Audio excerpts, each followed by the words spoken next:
Let's make it easy. Which hero is the strongest hero in the game? We're going to see Boom actually bring Hyde down here, turn this sort of dual lane into a tri lane and try and get aggressive immediately. So they'll look towards 33, trying to get forward, but Hanskin's able to telekinesis hold back Hyde still. The toss forward into the avalanche will do it. And Boom, with that quick movement, secure themselves first blood for Dreamercell. They can rotate this Tiny. Very nice here. I mean, Hyde not only setting up that kill, but with this build, the brown boots and the Windlace, we saw him just able to run down and pick up that bounty rune in front of Hanskin. They won't quite be able to nuke down the Rubik, as now Alliance will turn, and in fact, they may just take KSQ in return. They do. Hanskin lives. He'll find himself the regen, just instantly picks it up, but yeah, he's not getting out of this one. Boom, with this support rotation, they'll have the damage to take down the bat and set up some action for Makoto to get involved in. Already, once again, we saw Hyde last game with some really nice tiny movements, and he's continuing to keep the standard here in game 2. Makoto is having a very good start. He's able to go straight for that. And Hyde, his reign will be put to an end for the great moves he made. They do end in a bit of a bang as he steps into the jungle, and Limp's there waiting for him. So ends up handing Limp a bit of a freebie with the backup of the duel. See, fired up. Eyes on KSQ was coming up, and that information will allow Limp to step across. And again, this is another kill that Limp, he's very happy with this. He's sort of just stuck to the jungle, but in these first 8 minutes, 2 times now, the supports of Boom has sort of handed him a totally free pickoff. They just gave him 2 free kills for no reason. Yeah. Gotta be a little Templar careful. Assassin is not that easy to take down. They have no overtime damage or none of these supports, and they're in the mid hero. With the arena, they've got a good shot at getting this kill. 33, he's able to set up straight away with the spear combo. Dreamercell is found. The TP was coming in, but not nearly soon enough, as Boom cannot help him out. It's Alliance not only getting that kill, but now looking for the tower. Mid lane, Fada trying to Firefly away. Hyde with the reach, with the toss-up, will be able to set up for the EMP to burn the entirety of Fada's mana. TP's coming in though, and Fada, yeah, he knows that they can't quite finish him off. He's able to turn poke a little bit. They didn't have the further follow-up required to kill off the bat. Both tier 1 towers gone, and Nico Baby working towards that Yule Scepter, which you want to have a built-in save for yourself, especially against the build on Invoker who's rushing for that Spirit Vessel. Overall though, again, like in game 1, it's really quite a close beginning for both teams. Every core is having their game. Nobody getting shaken up entirely. Build-wise, no other surprises really. Looking at the cores, Dreamercell very much going for the same as he saw from Nico Baby, but he's in trouble. Still no point into the in that ulti. Not enough burst though. Dreamercell will live, but again he's playing it very, very close to danger. Has to take the walk back towards the base. I mean, he's got a salve actually. It's not going to be to the base. It's just going to be round towards the jungle, as this sort of showing in that bottom lane is big. This lineup from Alliance can play extremely fast. Once you pick up that Deso, it opens up the Roche for you. All it takes is getting a pickoff or 2. Combine that with the DP ulti, and you have a freebie on the Roche. Oh yeah, absolutely. Some of the Alliance will very happily look towards. In terms of team fight around the pit, they could get a good nuke off with the overwhelming odds, and obviously Makoto with the Tornado EMP. It can sort of slow down Alliance's potential in these sort of enclosed areas. But Boom, they don't want to let the game get to a point where Alliance are in the roast. They're trying to find some action before Alliance gear up and go for it. Down bottom, another Tornado off the mark.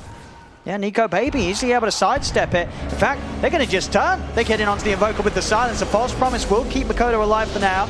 Using the EMP, Nico Baby getting, at least trying to get out of range of it. Does still clip him, but it doesn't matter. They kill off the Oracle, and now with the backup from Fada, they can lock down the Legion with the lasso. Alliance, they'll kill off 2. And these movements from Makoto, they're just not working out. It's been a couple of times he tries to go top with a Tornado, doesn't manage to hit it. And again, we're seeing a repeat in that sort of series of events down bottom. They're just not being able to start off the action, Boom.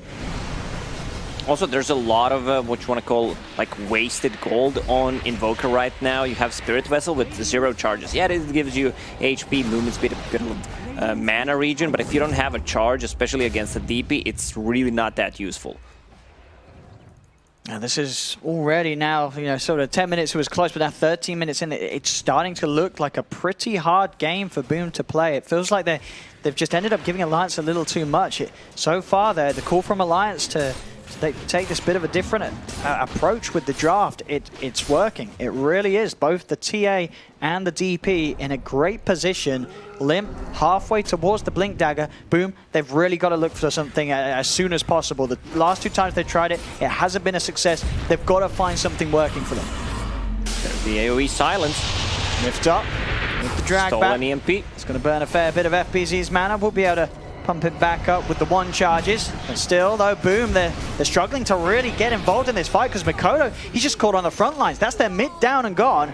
And now Alliance, they could just look to roll over for even more, chasing down Hyde with the silence. They will be able to remove it, allowing Hyde to turn with a 4-man avalanche. But the move speed's there on Alliance's heroes. They could just keep on running, look towards Hyde. They may even be able to find Dreamer Cell as well. It's a double kill from Fada. There's the Alliance, Arena. they're not done. Arena is down. Dreamer Cell is being found by Alliance. There's no help at all that can be offered up to keep this troll safe. And they're losing hero after hero. Alasso was out. They control Kescute. They're just killing them all now, Alliance. 10-2. It's a 6k lead. This game is falling drastically out of control for Boom. It's falling apart. Also, Troll playing from behind, going for that Battle Fury to catch up. I don't think that's the build in this game to go for. Like, you need the damage right now. Your mid laner can scale, but he doesn't have a single charge on that Spirit Vessel. They're not getting any kills. Also, I think it's a mistake to try to go for that tier 1 tower. You know that there's going to be Rubik, a spear, some kind of traps, you know, to give the vision, slow you down, and it's a great Ruby game. You have a lot of good spells to steal. You want to steal either press the attack to remove some of their spells or anything from Invoker, and it's pretty much easy to steal. You know you're going to get either EMP, Tornado, or a Cold Snap, which everything is extremely useful.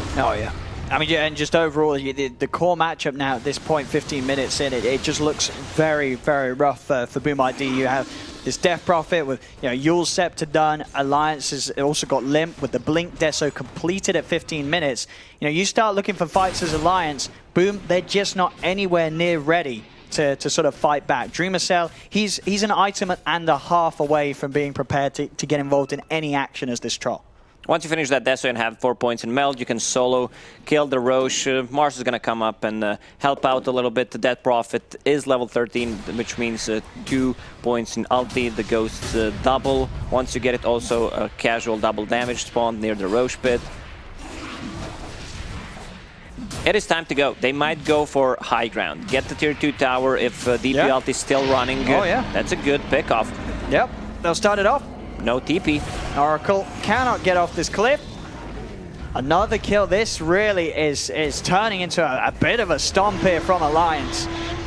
Just running over Boom. Playing so fast here. And now FBZ's got to be careful. Jump forward. 33's able to get the angle for the spear back. Mikoto's trying to push them off with the EMP. The silence and the Siphon. The side blades as well, just cutting them up. The Arena will catch off Mikoto. They're going to go straight up towards this. He's got the Ghost Walk. They don't have detection available. So Mikoto will be fine.